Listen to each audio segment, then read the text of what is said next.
Jones have done their flawless passing the ball. And I know many have been critical about that, but what it was 8 for 20, something to that aspect. But one day of practice outside, I felt like in all three phases we were dominant, and I'm elated about that. The potential of that is phenomenal. Going back to the week before the game with the ice storm, what kind of like team building opportunities or anything unique come out of that? Any crazy situations that you guys, because you only got in the practice field once, I think I heard. Yeah. I don't know if we had any opportunities for team building. We were just trying to get opportunities to see one another and practice and make sure the kids eat properly, make sure they're water to bathe, those type of things. And the university pulled together tremendously, especially when it comes to the food and nutrition. They did a great job of breaking their necks to make sure they got something, and something that they had was very suitable. But I don't think we had opportunities for team building, man. We did a lot on Zoom, tremendous amount on Zoom. But the things that we were lacking was the discipline and the smart in the prior two scrimmages. We wanted to be smart and disciplined.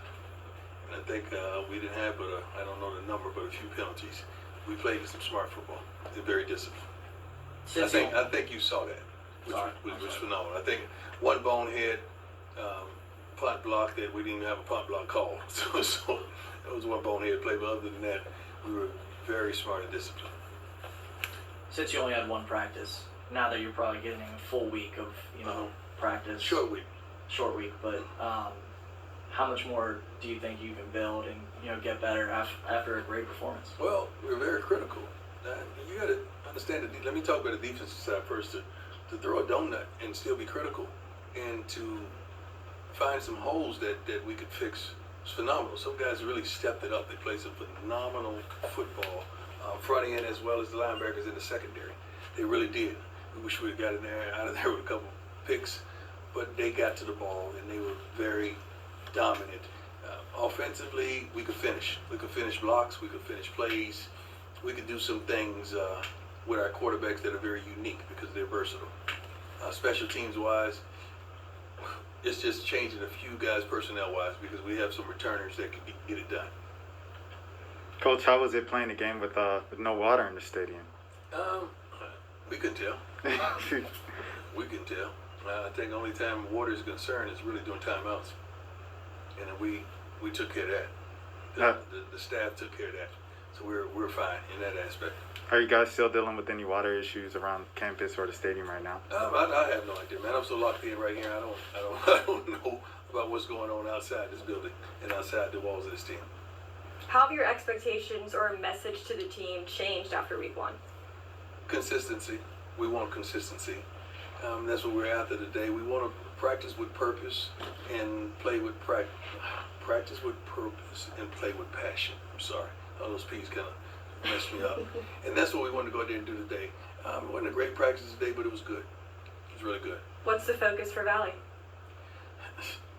Be consistent in all 3 phases of the game. We could get a little better running the football. Certainly finishing blocks.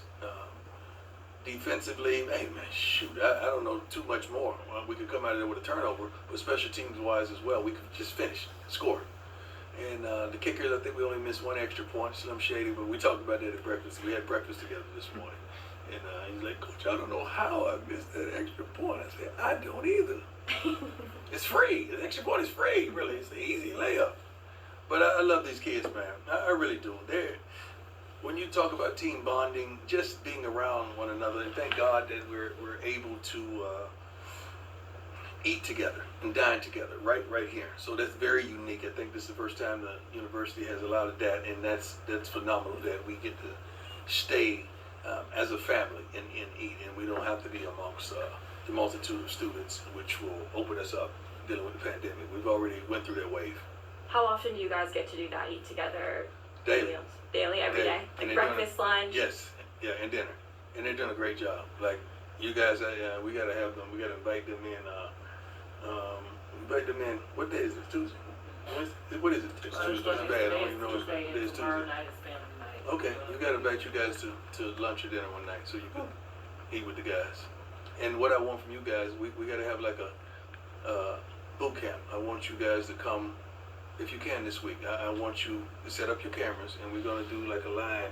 Some of the guys that are really sought after, we got to show them how to handle the media, how to execute, how to deliver on camera. That's one thing that I really want us to work on and improve on. Not that they're not, but I just want them really polished, and you guys can help us out tremendously with that. After the first scrimmage, you said you wanted to play with 4 things.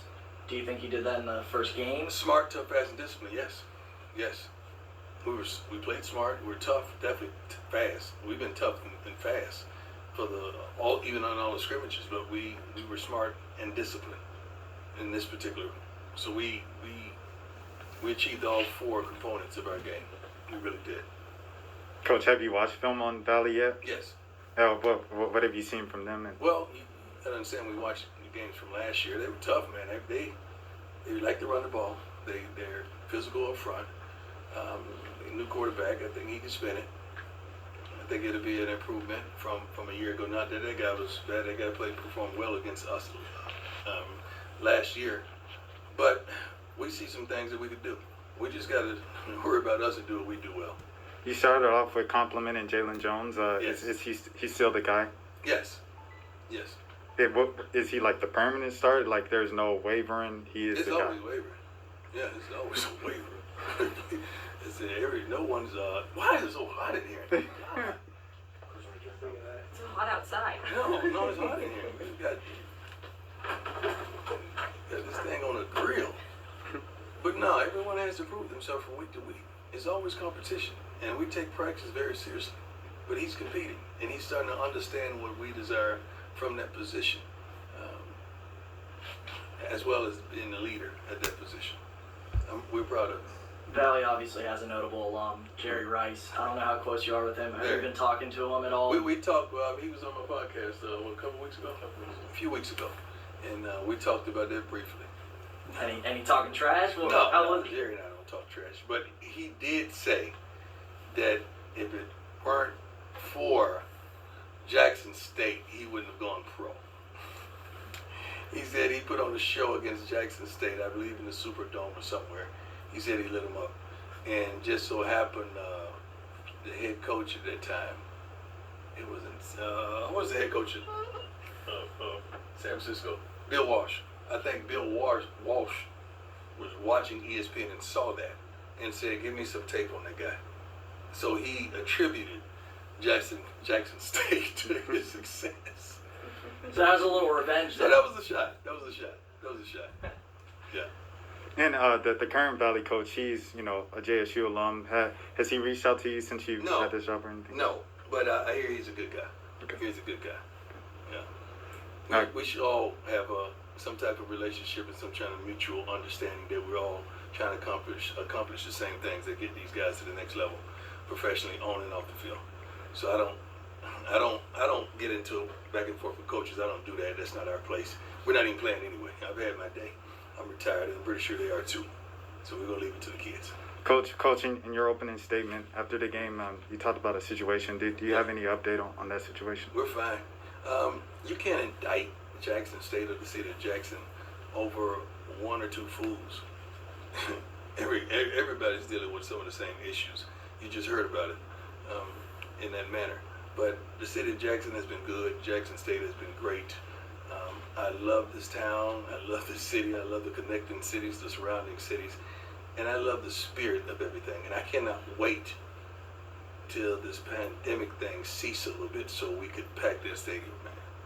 That was a beautiful feeling. That sonic boom, like the multitude of fans that were there. That's a beautiful feeling. It took me back. It really did. And I'm thankful to win our first game. Thank you. Our kids and the coaches did a phenomenal job, and the support staff as well. In terms of maybe a personnel group or specific players, is there anyone that impressed you the most, or anything? Everybody did. Mm-hmm. The defense did. Yeah, they really did. They were quite impressive, and we didn't do everything we're capable of doing. That's the best thing about that. How did the Gatorade bath feel? Cold and sticky. And the first thing that came to my mind is, we don't have a shower. We don't have water. We have a shower, but we don't have water. That's the first thing that came to my mind. So, but I knew before, and I prepared, proactive, not reactive. So I brought a change of clothes, especially undergarments, so I could be fresh and sticky. And it was good though, man. Especially my kids enjoyed it the most. I think they enjoyed it the most. Just to share that first moment with your sons is incredible. And I was sitting at the crib last night, and I was just, this morning, because I was so jacked up to go to practice, I thought I was getting picked up at 4:45 instead of 5:45, and I was up and ready. I was up 4:45, ready to go. So I had to come back in the house and sit down an hour, and I was just looking at the ball and looking at that trophy. Yeah. And that was a beautiful thing. The kids, the fans, the support staff, everybody did a phenomenal job. We did that. When did you find out about Troy Aikman coming to your first game? When I saw him on the sideline. My God, I'm like, Troy, you try to make me, you got me crying on the darn sideline, man. I got a game. I got kids to look up, to look out for. That was a pleasant surprise. And Rich Dalrymple, who's the head of PR, that was there as well. Nate Newton as well. And my business manager, Con Swartz, and Mike Marini, Bunions, folks. It was phenomenal, man. That was unbelievable. I hadn't seen Troy in I don't know how long. So that was unbelievable. How do you think they kept a secret so big from you Well, for so long? Constance good. She's pretty good with keeping secrets. All these guys are pretty good with keeping secrets, except Sam, because he's gonna put it in a question for me right after this. That's the inside joke. Any other specific moments during the game that you're gonna look back on and remember? Anything stick out? Just coming out the tunnel, man. Coming out the tunnel, pre-game speech, post-game speech, ball presentation, all those things, the Gatorade baths, walking down the sideline with my sons, all of that, man. All of that. All of that. I'm going to savor this moment for a long time. But it's time to move on. And that's what's next. That's how we do it. What's next? I appreciate you guys' patience and your reporting. I watch all you guys, man. I try my best because I'm sitting right there, and I'm checking out news and I'm checking out stuff, whether it's morning and your different stations or evening. I'm checking you out and you're doing a phenomenal job. Let's keep up the good work and let's stay consistent because I'm gonna be here for a minute. So we might as well have a relationship. I don't want that to go sour by any means because I really am fond of you guys and this is a wonderful thing that we're building and you've got to be a part of this. It's a wonderful thing we're building. Appreciate it. Yeah, thank you. Thank you. Thank you. Thank you.